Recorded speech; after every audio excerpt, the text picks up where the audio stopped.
O convidado do Visão da Política de hoje ficou conhecido internacionalmente quando coordenou uma das equipes que prendeu o serial killer Tiago aqui na cidade de Goiânia. Ele é deputado estadual, já está no seu segundo mandato aqui da casa, delegado Eduardo Prado. Deputado, seja muito bem-vindo à Visão da Política, muito obrigada por ter aceito o nosso convite. Eu agradeço, muito obrigado, Mona Lisa, obrigado aí a todos os nossos amigos aí da TV Alego, de toda a imprensa aqui da nossa casa. Deputado, conta pra gente como foi, na época, o senhor me contou aqui nos bastidores que em outubro vai fazer 10 anos, né, deste caso. Conta pra gente como é que foi coordenar uma das equipes. Na verdade foi algo muito marcante para todos nós, né? Na época eu estava ainda na delegacia especializada em combate a narcóticos, a drogas, aqui a DENARC, e havia uma situação aqui na cidade de Goiânia de morte de mulheres, né? Mortes que, na verdade, não se interligavam, não havia ainda uma certeza que seria a mesma pessoa, uma grande divergência, mas aí, naquela ocasião, teve a morte de uma criança, vamos assim dizer, a Ana Lídia, e essa menina foi o ponto crucial para que o então governador da época convocasse alguns delegados para auxiliar a delegacia de homicídios. Eu estava na DENARC, então fui convocado para compor essa equipe e nós ficamos focados nas investigações, né? Cada equipe recebeu 2 casos, no caso nós recebemos ali o caso da Janaína Nicásio de Souza e Bruna Gleicieri. A Janaína foi morta na C1 com a C4 no Jardim América, estava lá acompanhado de um rapaz, quando esse rapaz foi ao banheiro, ela tomou um tiro no coração. E a Bruna Gleicieri, ela trabalhava no Goiânia Shopping, no shopping aqui em Goiânia, e quando ela estava saindo do serviço, num ponto de ônibus, parou uma moto preta, as mulheres conseguiram correr e ela não conseguiu e também foi, infelizmente, vítima de um tiro certeiro também e veio a falecer. Nós não tínhamos ali a certeza, mas um trabalho muito minucioso. Eu sempre digo que foi um trabalho de várias equipes. A gente trabalhou de uma forma incessante naquele caso, e tudo que se deu no caso da Janaína Nicásio de Souza. A Janaína era uma menina que veio de Formoso de Goiás para a cidade de Goiânia. Ela era casada, e naquela ocasião ela teve um relacionamento, vamos assim dizer, extraconjugal, e o marido acabou descobrindo isso na véspera, dias antes da morte, e a gente recebeu as informações como se quem tivesse praticado o crime teria sido o marido. Ele chegou a ser preso? Não, eu tinha um mandado de prisão quando eu recebi a investigação de outra equipe, mas eu sentia no coração ali, e talvez, até digo talvez não, Deus direcionava que aquele senhor chegava ali com as criancinhas de 4 e 6 anos, chorando a morte da mãe, e eu sentia no coração que ele não tinha responsabilidade sobre aquele crime.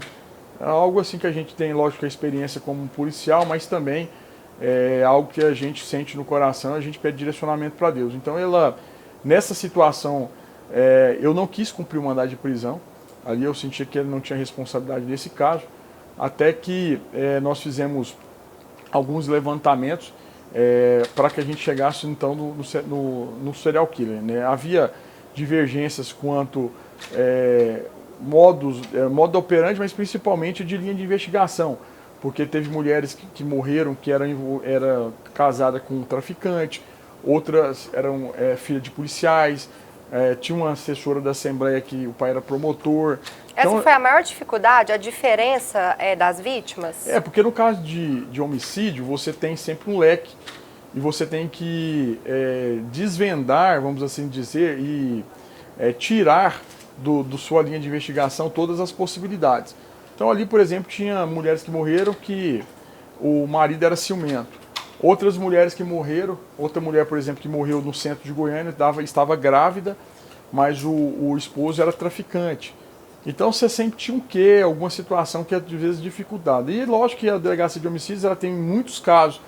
E aí num plantão, às vezes não comunica com o outro plantão e ia acontecendo aqui e ali, as investigações paralelamente, até que houve, né, por parte até da imprensa, uma análise assim, e começou a se gerar a informação ou uma expectativa que seria o mesmo indivíduo. E o caso não foi fácil de investigar. Nós compomos uma força-tarefa, cerca de 80 profissionais, No caso da Janaína, eu estive no local do crime um certo dia, isso depois de muito tempo, e lá eu digo que Deus nos direcionou ali, porque a minha equipe ela já dizia que a gente já tinha saturado todas as informações, elementos de informações, entre aspas, provas que ali podiam ser colhidas. Eu tinha uma adolescente, menino de rua, sentado na calçada, e esse menino de rua, ele disse que me chamou pelo nome, e disse que era meu fã, né, que me via nos jornais, na televisão, e que tinha uma admiração por mim. Eu digo assim, que Deus, ele sempre ele coloca pessoas humildes nos nossos caminhos, Analisa, para mostrar pra gente que às vezes aquilo que você tem êxito, você tem que dar valor para as pessoas humildes. Porque muitas pessoas, às vezes, por causa de cargo, por causa de status, às vezes não dá valor para as pessoas que estão mais humildes que, né, pessoas, às vezes, sem recurso financeiro. E aquele menino ali, no caso, era um noiado, né? Então, entre palavras, noiado, um usuário de drogas, uma pessoa que estava ali sem camisa. Então, a possibilidade de um delegado sentar junto com ele para conversar, eu acho que era ínfima, né? Se você olhar a lógica. Eu sentei com esse menino e ele me deu uma informação muito importante. Ele disse para mim que tinha uma pessoa que havia anotado a numeração da placa que tinha matado a Janaína.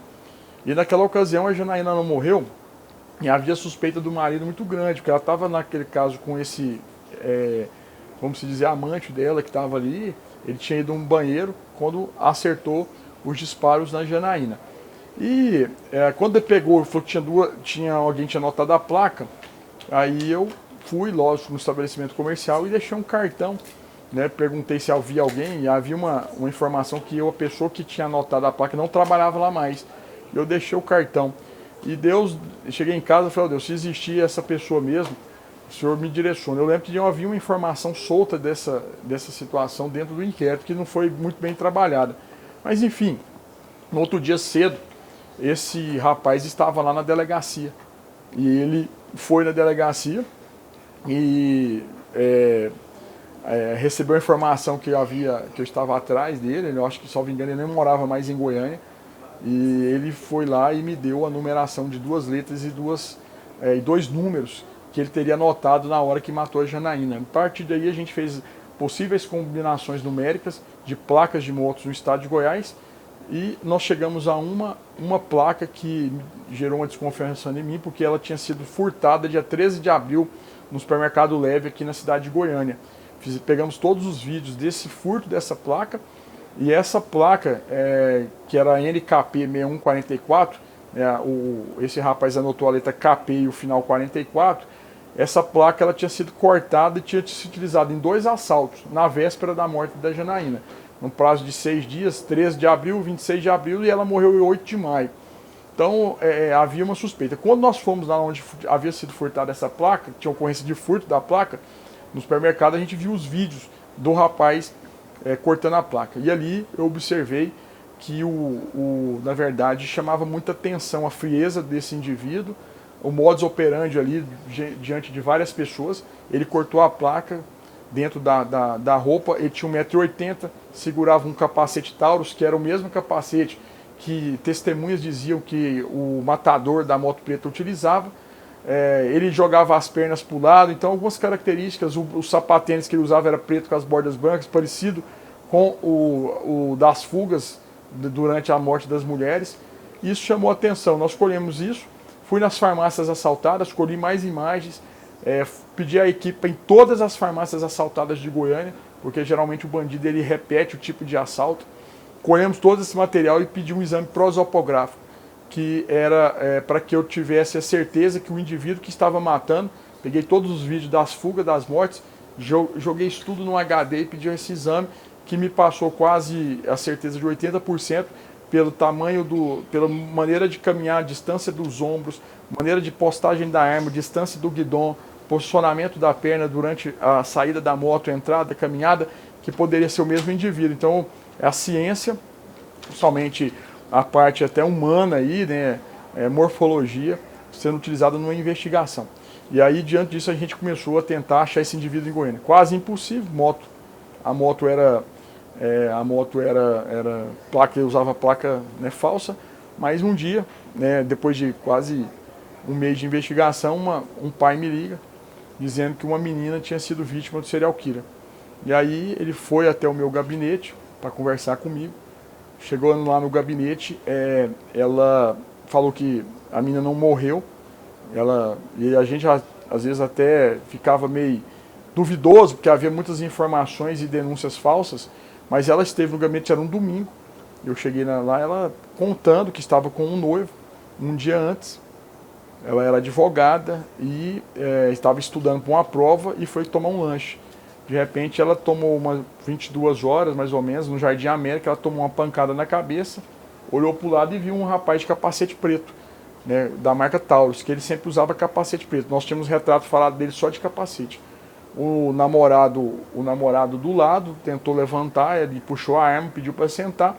E aí, naquela ocasião, ele direciona a arma para ela e puxa o gatilho ali diversas vezes e a arma falha na cabeça daquela menina e ela estava em oração, pedindo a Deus para que livrasse ela da morte ali naquele momento, né? Foi um milagre. Ele chutou a boca dela, saiu caminhando e ali, naquele momento ali, eu falei, ó Deus, podia ser o mesmo que a gente está procurando, né? Diante dessas circunstâncias. Ele saiu caminhando e ninguém foi atrás. Ninguém foi atrás, saiu de moto, né? E eu, naquela ocasião ali, eu falei, ó, salvou essa menina. Ela pediu a Deus para livrá-la da morte. Ele puxou o gatilho e a arma lencou. É algo impossível, uma situação que é só Deus mesmo. A gente só pode entender isso como um milagre, né? De uma bênção de Deus na vida dela. E eu falei, Deus, podia tanto ser esse indivíduo que eu estou atrás, eu já não aguento mais, as equipes estão cansadas. E na hora que eu falei aqui na intimidade com Deus ali, o pai dela, o tio, tirou um papel com a anotação da placa, a mesma que nós tínhamos levantado na investigação. E as coisas que encaixaram, eu liguei, na época eu fui para casa, liguei para o chefe da Polícia Civil, passei para ele as informações e ele me retornou depois de alguns minutos dizendo, Eduardo, você não tem ideia do que aconteceu. Eu falei, o que foi, doutor? Essa menina que foi salva aí, digo por Deus, essa menina, na verdade, ela é como se fosse minha filha de criação. Ela é a melhor amiga da minha filha de dentro da minha casa. Então Deus usou uma menina de dentro da casa do coordenador da Força Tarefa para mostrar o seu poder. No outro dia, juntou-se todo mundo e o chefe, o coordenador na época, o doutor Deusi, falou assim, ó, nós vamos só tem uma maneira de pegar esse indivíduo. Irmos para a rua e ficar 24 horas sem dormir nos pontos, né, que a gente escolher, que ele matou as mulheres, e assim nós fizemos. Reunimos todo mundo no auditório do IML, passamos as informações para as equipes, né, nós tínhamos um mandado de prisão pelas características físicas dele, mas nós não tínhamos ali rosto, não, mas a moto era uma CG preta, ele usava sapatênis preto com as bordas brancas, capacete Taurus, né, geralmente ele usava capa preta ou capa vermelha, uma mochila. Então a gente tinha um conjunto de fatores que daria para identificar. Mas enfim, para acabar aqui essa parte, nós reunimos, nós tínhamos a missão de várias equipes ficarem em 39 pontos de Goiânia, sem dormir, revezando. Uma missão muito complicada, numa cidade do tamanho de Goiânia. Acabou-se a reunião, eu pedi uma oração, falei assim, independente de religião, vamos colocar a investigação da presença de Deus, né, que eu acho que é muito importante para que a gente receba a bênção nessa missão. E após 6 minutos, mais ou menos após a oração, as equipes foram para a rua, 2 policiais que estavam lá nessa missão saíram do local onde foi essa reunião, que era ali no IML, no auditório, foram na Comurg, ali na Baixada da Comurg, Casa do Pica-Pau, ali na Castelo Branco, horário de rush, 18 horas, e eles pararam o carro no sinaleiro, os carros parados por causa do engarrafamento, e as motos passando no meio do corredor. Eles olharam para o lado e viram, né, uma moto parecida, e depois olharam os detalhes e falaram, e essa moto aí que o delegado o doutor Eduardo acabou de mostrar no telão. Aborda, só que o rapaz saiu e foi embora, porque o corredor abriu, o sinaleiro e foi embora, perderam o indivíduo. E aí um fala pro outro, ó, acabou que nós perdemos o indivíduo, mas vamos ter que voltar lá, que eu esqueci meu telefone lá no local de trabalho. Eles deram a volta no outro quarteirão, na outra rua. Resumindo, a hora que olha para o lado, o rapaz novamente do lado. É um milagre de Deus. Abordaram o rapaz e ligaram para mim, ligaram para o coordenador e falaram, ó, o indivíduo tem quase certeza que está na mão. Na hora, eu duvidei, até porque falei, cara, como muito que pode? rápido. 6 minutos, é só Deus mesmo.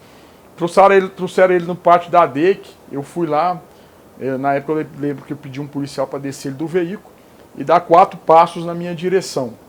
Até porque eu já tinha, de tanto ver vídeo, decorado a maneira dele caminhar, a postura corporal, tinha feito aquele exame prosopográfico, então eu já sabia, eu tinha uma convicção muito grande, pelo jeito dele descer, eu sempre mostrei isso nas entrevistas que eu dei para os grandes jornais, televisão do Brasil e fora, e também nas minhas palestras que eu dou sobre esse caso, a maneira dele caminhar, chama pés abduzidos, melhor dizendo, e aí eu via, então eu decorei. Quando ele deu 4 passos que eu pedi para ele vir, eu já falei, é ele, não tive dúvida.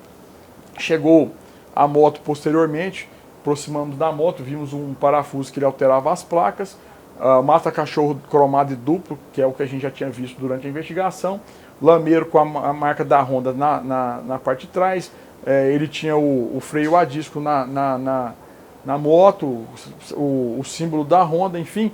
Então eu tinha ali as convicções quase 100% do indivíduo. E algo sobrenatural que na hora que ele veio, eu senti no coração e tinha um policial perto de mim, mas eu senti alguma coisa dizendo para mim, eis aí o que vocês pediram com fé. Algo Qual que eu foi não a tinha reação acontecido. dele?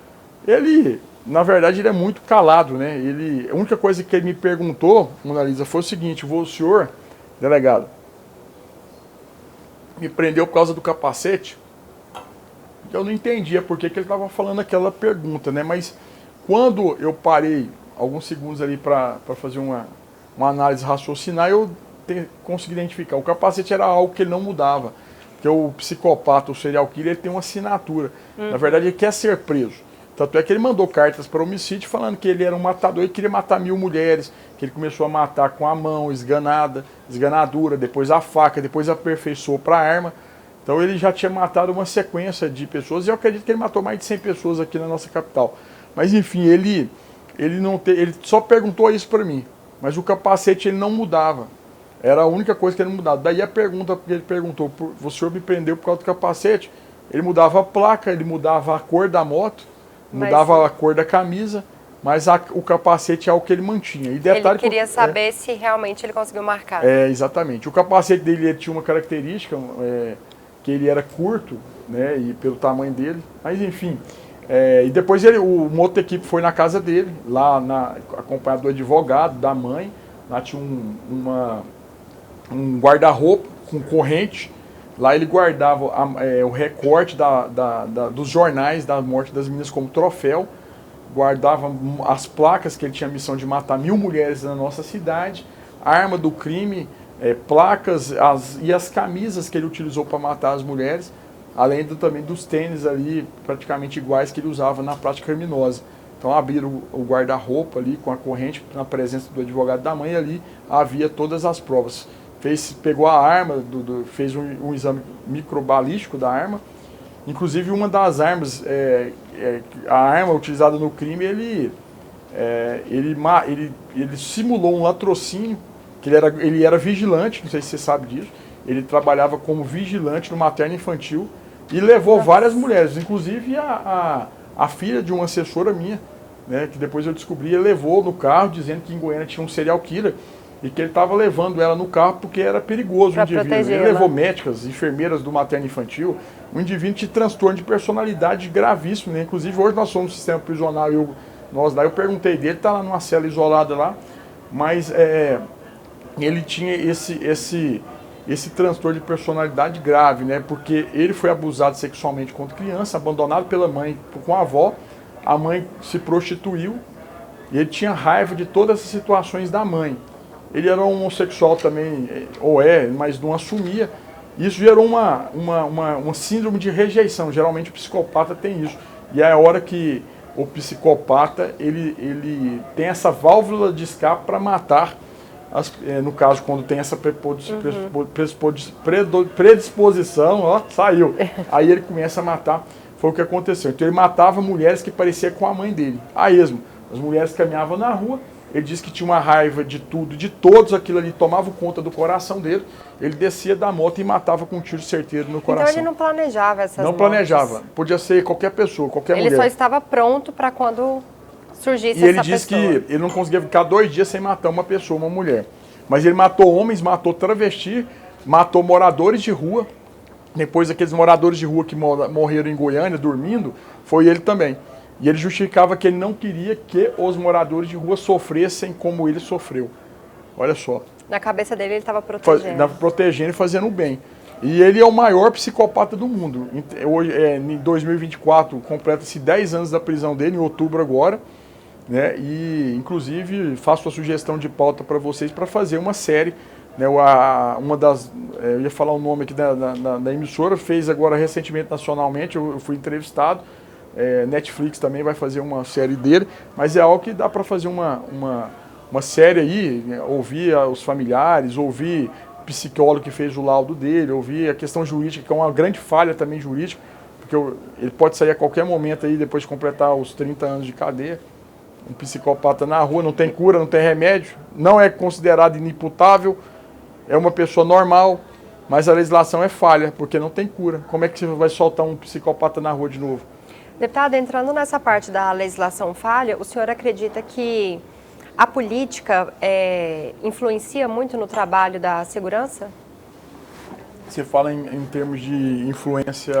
Eu quero saber se o senhor acha que a política ela influencia de forma positiva ou negativa no trabalho da segurança pública e o que a política pode fazer para influenciar de forma positiva. Ah, sim.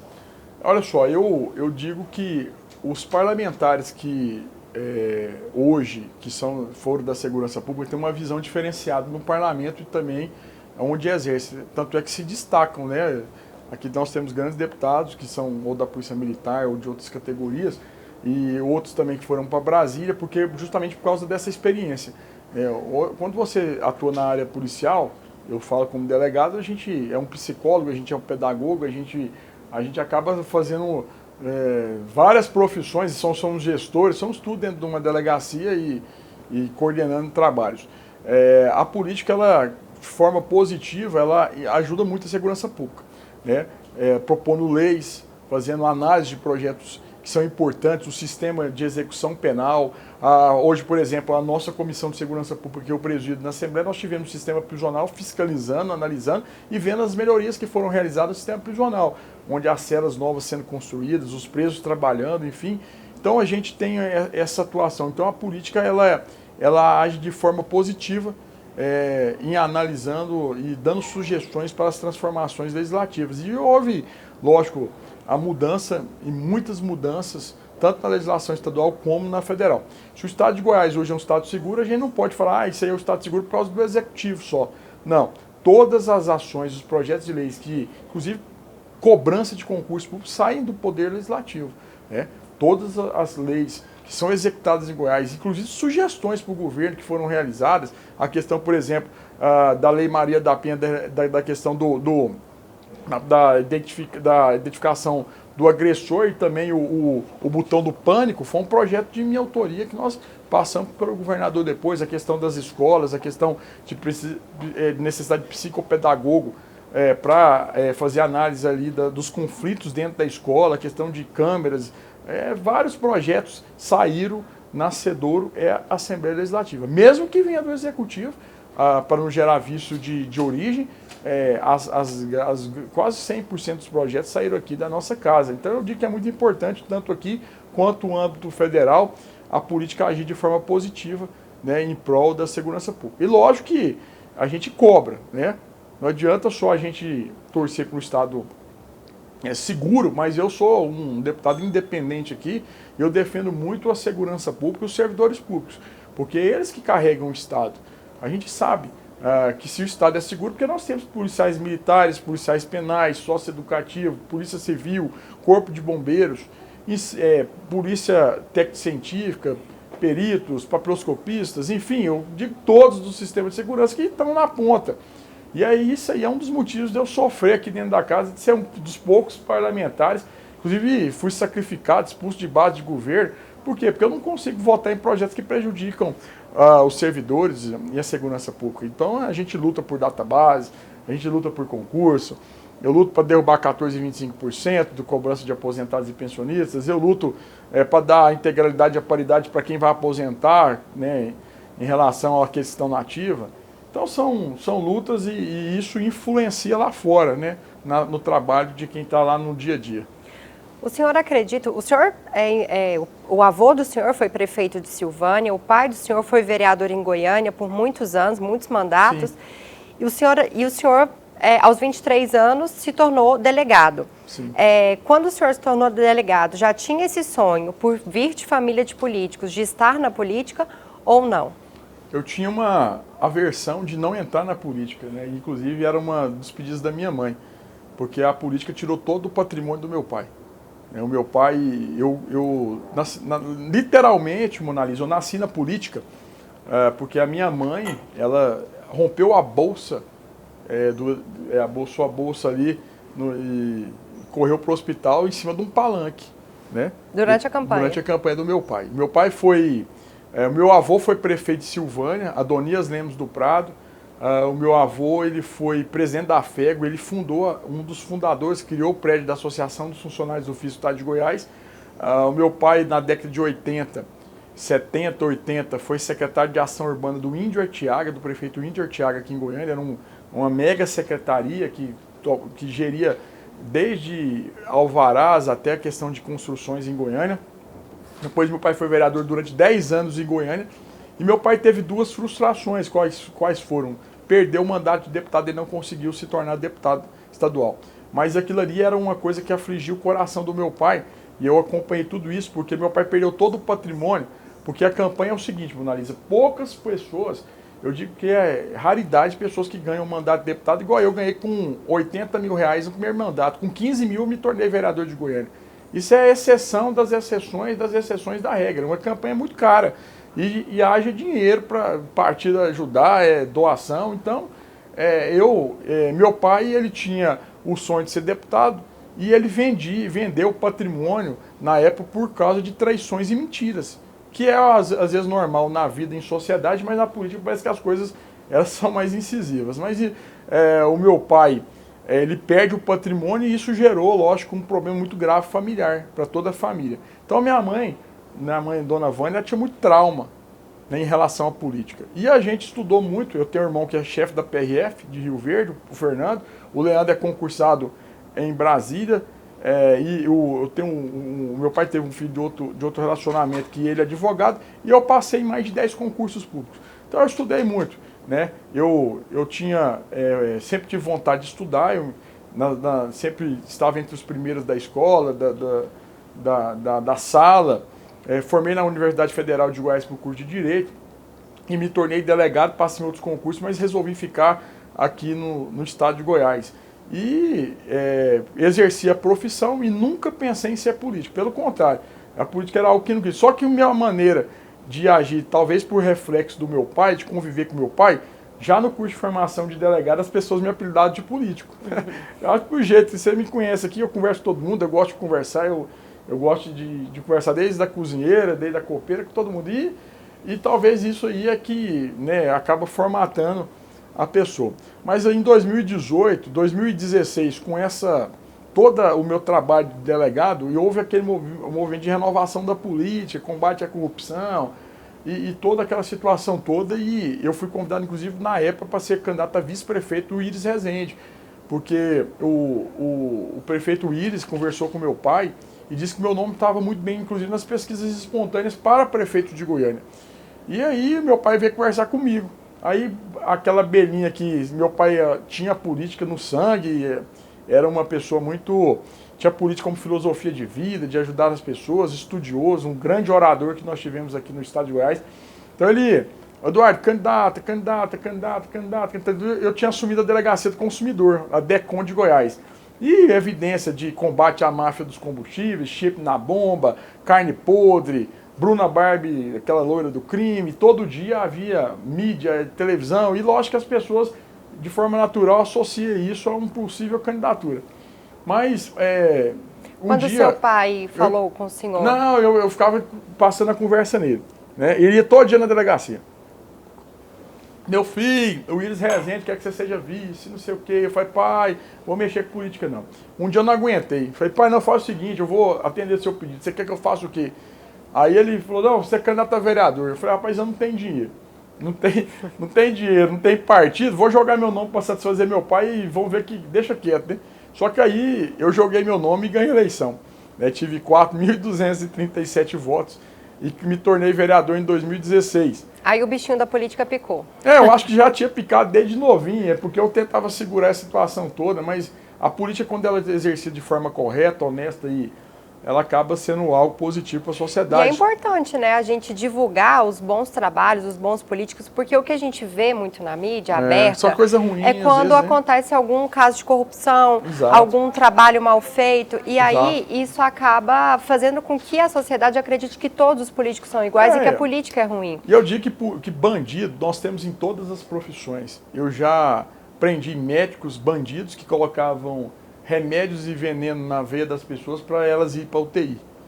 Já pegamos comerciantes bandidos que colocavam chip na bomba de combustível, que era exceção, mas colocavam para você pagar 10 litros e entrar 6 litros no seu veículo. Já peguei, nós temos bandido na imprensa, nós temos bandidos no direito, nós temos bandido na polícia, então é uma coisa do ser humano. Sim. Então a política é porque dá mais evidência e aí acaba que generaliza. Mas temos bons políticos. E aí quando eu fui vereador, eu fui 2 anos eleito o melhor vereador de Goiânia. Fui considerado o destaque da Câmara Municipal. Eu presidi a CPI das obras paradas, retomamos diversas obras, dentre elas aqui a gente pode citar a Casa de Vidro, que era a construção indo para o Flamboyant, que era um elefante branco ali de cimento, que estava ali no Jardim Goiás, ali há mais de 10 anos ali, e era o local de que bandidos estupravam as mulheres que trabalhavam nas imediações, assim como também nesse local era utilizado de mocó para as pessoas entenderem, lugar que os bandidos guardavam as coisas furtadas e roubadas. E ali nós fizemos essa CPI, retomamos a Casa de Vidro, a maternidade hoje, Célia Câmara, lá no Vera Cruz, com o nosso relatório na CPI, como identificando desvios mais de R$1 bilhão de obras e também mais de 100 obras paralisadas em Goiânia que foram retomadas diante da CPI. Lógico, deu uma evidência, derrubamos depois o IPTU do Puxadinho, que é aqueles IPTUs que eles botavam drones na cidade de Goiânia e até casinha de cachorro foi multada e eu consegui derrubar junto com a ação de outros vereadores no Poder Judiciário, a máfia das ambulâncias, a máfia das UTIs, enfim. E isso, o Clube de Repórteres Políticos, né, que é um clube sério aí de políticos que cobrem a política de Goiás, né, dos grandes jornais, eles elegeram o meu nome como vereador de destaque 2016 e 2017. 2018, meu pai vai fazer uma cirurgia no intestino e teve uma cirurgia simples e teve uma complicação pós-cirúrgica ao ponto dele ir para UTI. E aí, antes de ir para UTI, o médico me chamou de uma forma urgente lá e falou, oh, seu pai quer conversar com você. Eu corri lá para ver o que ele queria e eu estava inclusive no plenário da Câmara e ganhando essa premiação de melhor vereador. Cheguei no meu pai e falei, pai, o senhor está me chamando? Meu filho, eu estou indo para a UTI, se eu não voltar da UTI, eu quero pedir 3 coisas para você. Eu falei, pois não, pai, pode pedir. Eu quero pedir para você cuidar da sua mãe, que você é o mais velho. Eu quero pedir para você cuidar dos seus irmãos, porque você é mais velho. E peço para você candidatar a deputado, que é o sonho do papai. É a única coisa que eu não consegui ser, e eu peço para que você seja, porque eu tenho isso engasgado aqui comigo, porque eu fui traído pelas pessoas, e por isso que eu não consegui ser. E aí no outro dia meu pai morreu, 7 horas da manhã. Nossa. Então o último pedido do meu pai em vida é para que eu candidatasse a deputado estadual. E aí fui para uma campanha em 2018, sem R$1 no bolso, num partido que não tinha fundo partidário, em cima de um carro de som, andando nas ruas de Goiânia, sem dinheiro para botar combustível e com um carro na campanha que era o meu carro.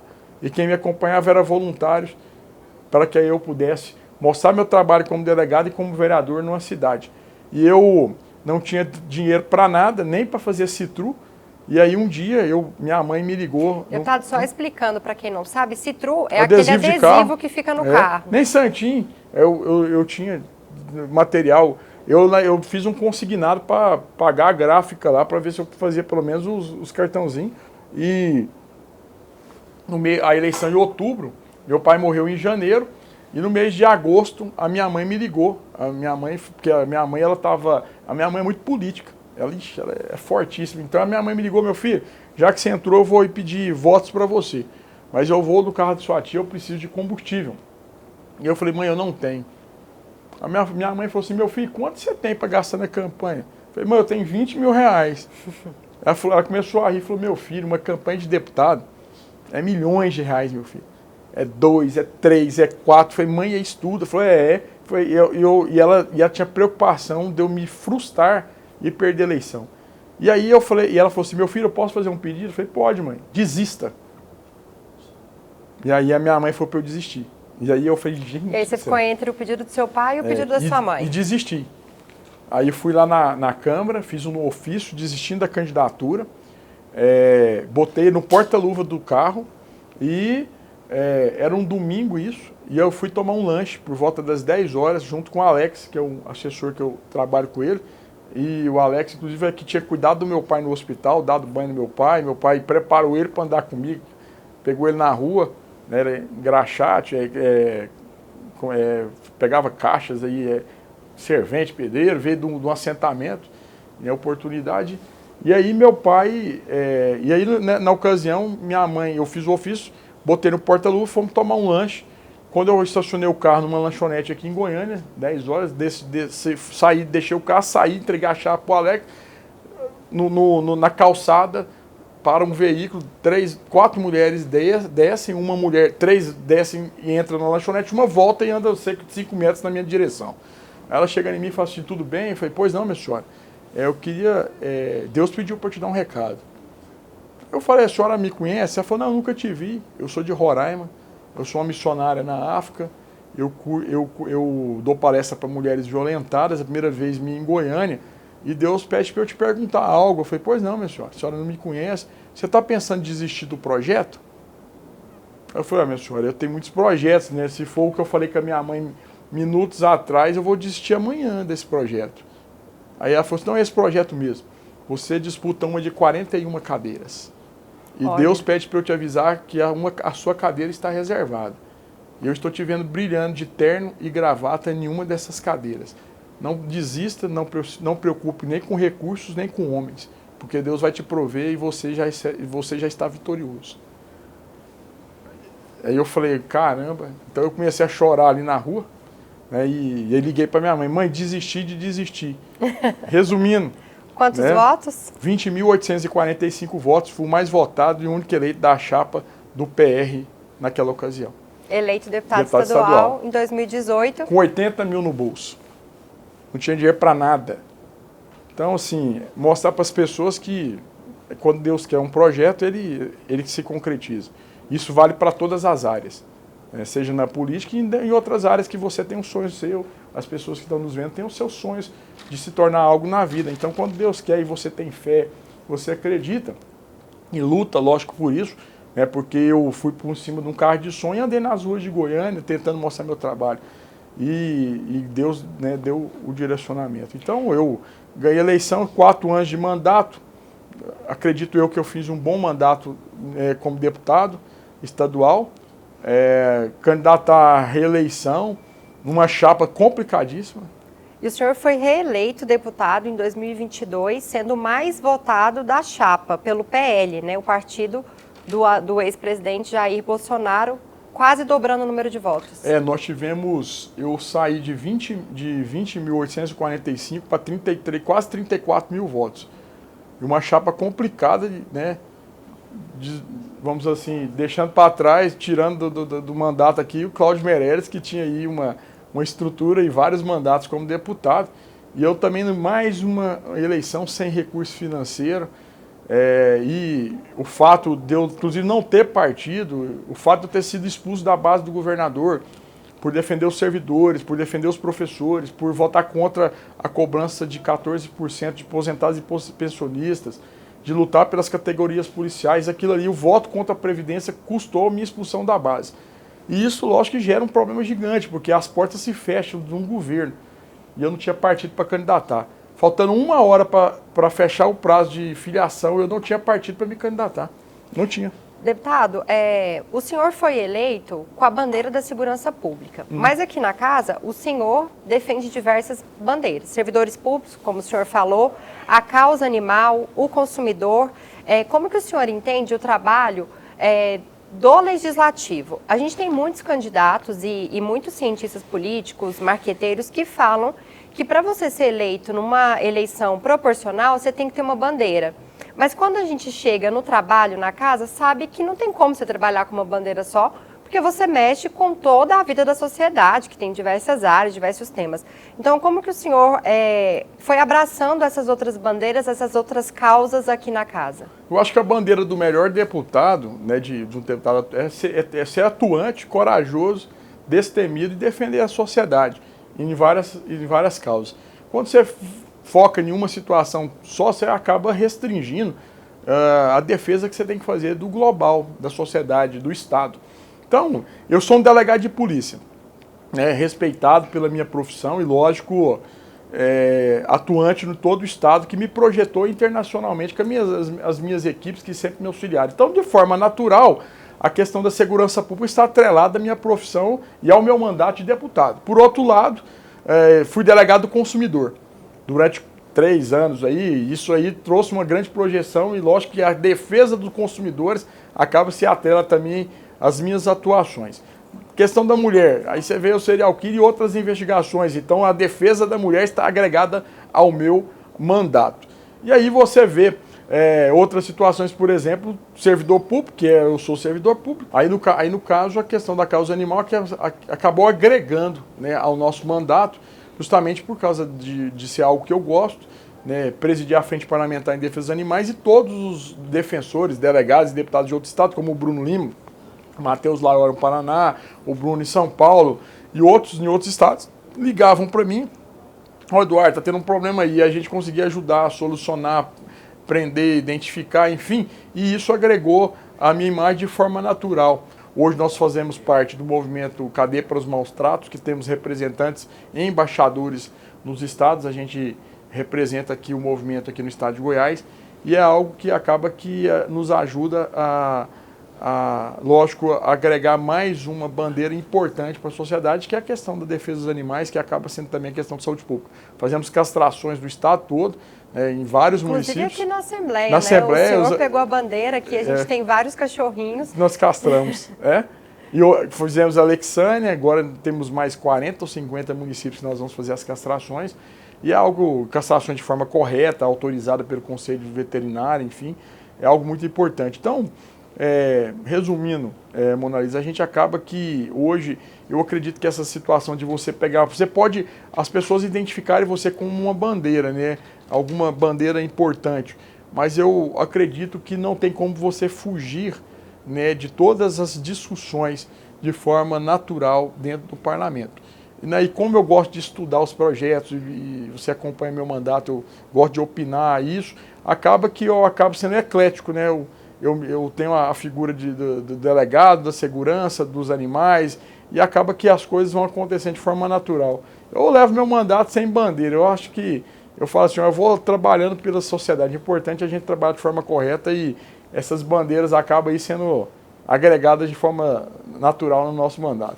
Deputado, agora para a gente finalizar, vamos falar um pouco sobre projetos futuros, né? A gente está em 2024, ano de eleições municipais. O senhor tem algum projeto para esse ano ou só para 2026? Eu sou o deputado mais bem votado, Mona Lisa, de Goiânia pelo PL. Eu tive quase 15 mil votos aqui na capital. Só para fazer uma projeção disso, da dimensão disso, eu gosto de comparar o nosso presidente Bruno Peixoto, salvo engano, é o mais votado da história, 70 mil votos. Eu tive mais votos que o Bruno em Goiânia, né?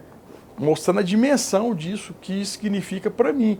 É lógico que é algo importante. Eu tenho uma história em Goiânia, nascido em Goiânia, criado em Goiânia.